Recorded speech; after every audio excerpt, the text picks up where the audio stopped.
Bismillahirrahmanirrahim. Assalamualaikum warahmatullahi wabarakatuh. Alhamdulillah wassalatu wassalamu ala Rasulillah wa ala alihi wa ashabihi wa man sara ala nahjihi ila yaumil qiyamah. Amma ba'd. Para santri dan santriwati yang semoga dirahmati Allah Subhanahu wa taala. Pada kesempatan hari ini kita melanjutkan pembahasan di dars fikih, yakni masuk pembahasan waktu-waktu yang dilarang untuk melaksanakan sholat sunnah secara mutlak, awqatun nahi anin nawafili al-mutlaqah, waktu dilarangnya melakukan sholat nafilah, sholat sunnah mutlak. Jadi sholat sunnah itu ada yang memiliki sebab, contohnya karena masuk masjid untuk melaksanakan sholat tahiyatul masjid, ya. Maka di sini tidak masuk dalam larang ini, walaupun hendaknya seorang menghindari waktu-waktu tersebut ketika hendak masuk masjid. Jelasnya di sini, ya, ketika dia melaksanakan sholat sunnah mutlak, ya, tidak ada sebabnya, maka tidak boleh dia melaksanakan di waktu-waktu tersebut. Yang pertama, minal fajri ila an tartafi'a asy-syamsu qida rumhin.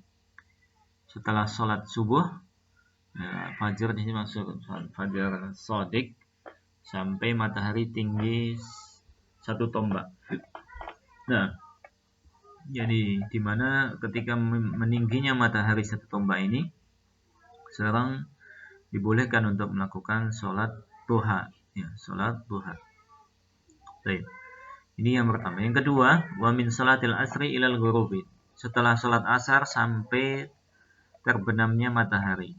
Yang paling dilarang adalah ketika matahari terbenam. Ya. Yang ketiga, wa min qiyamis syamsi fi kabidis sama'i ila an tazul. Wallahu a'lam. Ya, dari matahari berada di tengah langit, ketika matahari tegak di tengah-tengah langit sampai dia tergelincir.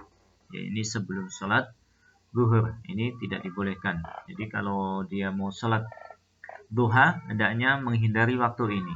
Karena waktu duha itu setelah matahari setinggi tombak sampai menjelang sholat zuhur. Ini waktu sholat duha.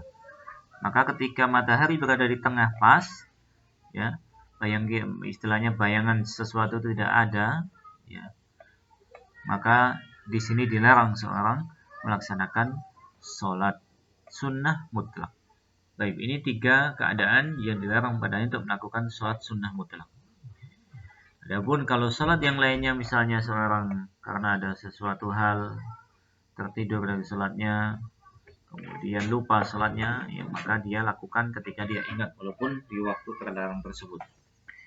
Baik, babu sholatil jama'ati wal imamati, bab sholat jamaah dan imamah. Hukum-hukum seputar sholat jamaah dan hukum keimaman. Ya. Wahiyya fardu ainin li shalawatil khams ala rijali hadaran wa safaran. Hukumnya fardu ain untuk sholat 5 waktu bagi laki-laki, baik ketika dia berada di tempat tinggalnya, hadir, atau dalam keadaan safar. Kama qala Nabi sallallahu alaihi wasallam, laqad hamamtu an amara bis salati fatuqam. Thumma amara rajulan ya ummun nasa, thumma intalaqa bi rijalin, ya, ma'ahum hizamun min hatabin ila qaumin la yashhaduna as-salah wa aghriqa alaihim buyutahum bin nari, muttafaqun alaih. Sungguh aku sangat menginginkan untuk memerintahkan ditegakkan sholat. Kemudian aku perintahkan seorang untuk mengimami manusia. Kemudian, ya, aku pergi bersama beberapa orang di mana mereka membawa gulungan ataupun ikatan-ikatan dari kayu kepada kaum yang tidak melaksanakan sholat jamaah, dan aku akan bakar rumah-rumah mereka dengan api. Nah, ini hadis yang menjelaskan tentang wajib fardu ainnya sholat jamaah bagi rijal, bagi laki-laki. Ya, ini hukum asalnya karena ya, ada sebab-sebab udzur-udzur tertentu yang dibolehkan seorang tidak melaksanakan salat jamaah. Wa aqalluha imamun wa ma'mumun. Paling sedikitnya salat jamaah itu dilaksanakan oleh satu imam dan satu makmum, berdua. Wa kullama kana aktsar fa huwa ahabbu ila Allah. Semakin banyak jamaahnya maka lebih dicintai oleh Allah Subhanahu wa taala. Ya. Bahkan di sini disebutkan oleh beliau masjid yang ya lebih banyak jamaahnya itu lebih afdal dari Masjidil Haram, kata beliau ini. Shawab Syekh di sini disebutkan. Baik, wallahu taala alam. Kemudian waqala sallallahu alaihi wasallam salatul jamaati afdal min salatil fardhi bi 27 darajatan. Muttafaqun alaih. Salat jamaah lebih utama daripada salat sendirian ya, sebanyak 27 derajat. Ya, lebih utama 27 derajat daripada salat sendirian. Wa qala idza salaituma fi rihalikuma thumma ataituma masjida jama'atan fa sallaya ma'ahum fa innaha lakum nafilah. Ini sabda Nabi kepada dua orang yang duduk di belakang Masjid Nabawi ketika itu, di mana Nabi SAW salat bersama sahabat. Ini dua orang ini datang ke masjid langsung duduk, enggak salat. Maka beliau mengatakan kepada dua orang tadi, apabila kalian berdua sudah salat di tempat kalian, di perjalanan kalian, ataupun di tempat singgah kalian, kemudian kalian mendatangi masjid sedang ditegakkan salat jamaah, maka hendaknya kalian berdua salat bersama jamaah tersebut, karena itu akan dihitung salat sunnah bagi kalian. Yani adab bagi seorang yang mendatangi masjid, dia ketika masuk ke masjid hendaknya mengikuti jamaah di situ, walaupun dia sudah salat di tempat lain sebelumnya. Baik. Wa Nabi Hurairah marfu'an innama ju'ila al-imam li'utamma bih. Selesai di sini akan dibahas tentang hukum-hukum seputar apa? Imam. Sesungguhnya imam dijadikan untuk diikuti. Fa idza kabbara fakabbiru wa la tukabbiru hatta yukabbir. Kalau imamnya takbir maka bertakbirlah kalian dan janganlah kalian bertakbir sampai imamnya takbir. Jadi sini idza raka'a farqau wa la tarku hatta yarka'. Ini kayak rukuk. Wa idza qala samiallahu liman hamidah faqulu Allahumma rabbana walakal hamd. Wa idza sajada fasjudu wa la tasjudu hatta yasjudu. Ya. Ini wa idza shalla qa'idan fasallu qu'udan ajma'un. Ini bentuk perintah Nabi untuk mengikuti gerakan imam, tidak boleh menyamai ataupun mendahului gerakan imam. Ya, apabila imamnya salat dalam keadaan duduk, maka duduklah kalian semuanya. Ya, karena imam diikuti. Kaitannya dengan duduknya imam di sini, maka dirinci oleh sebagian ulama, kalau imamnya itu duduk dari awal, maka makmumnya ikut duduk. Kalau imamnya duduk di pertengahan sholat, maka dibolehkan makmumnya untuk berdiri. Boleh untuk berdiri. Baik. Ini adab-adab dalam sholat berjamaah. Kemudian siapa yang berhak menjadi imam? Ya ummul qaum aqra'uhum li kitabillah.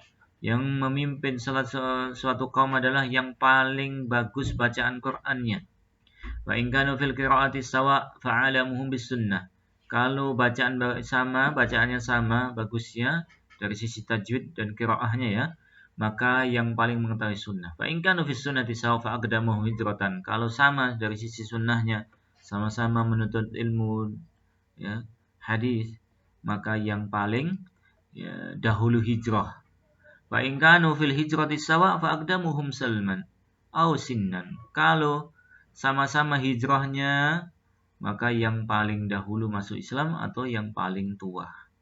Baik, itu adab bagi orang yang imam. Wala ya'ummanna rajula fi sultani. Dan tidak boleh seorang itu mengimami seorang pada ya kekuasaan orang lain. Jadi misalnya ada takmir masjidnya, kita tidak boleh mengimami ya masjid tersebut kecuali dengan izin pemiliknya. Wala yaq'udu fi baitihi ala takrimatihi illa bi'idni. Dan tidak boleh dia duduk di rumah seseorang yang mana tempat duduk itu adalah tempat kehormatan pemilik rumah itu kecuali dengan apa? Izin pemiliknya. Baik, di sini beberapa adab bagi seorang imam. Subhanakallahumma bihamdika asyhadu an la ilaha illa anta astaghfiruka wa atubu ilaik. Wassalamualaikum warahmatullahi wabarakatuh.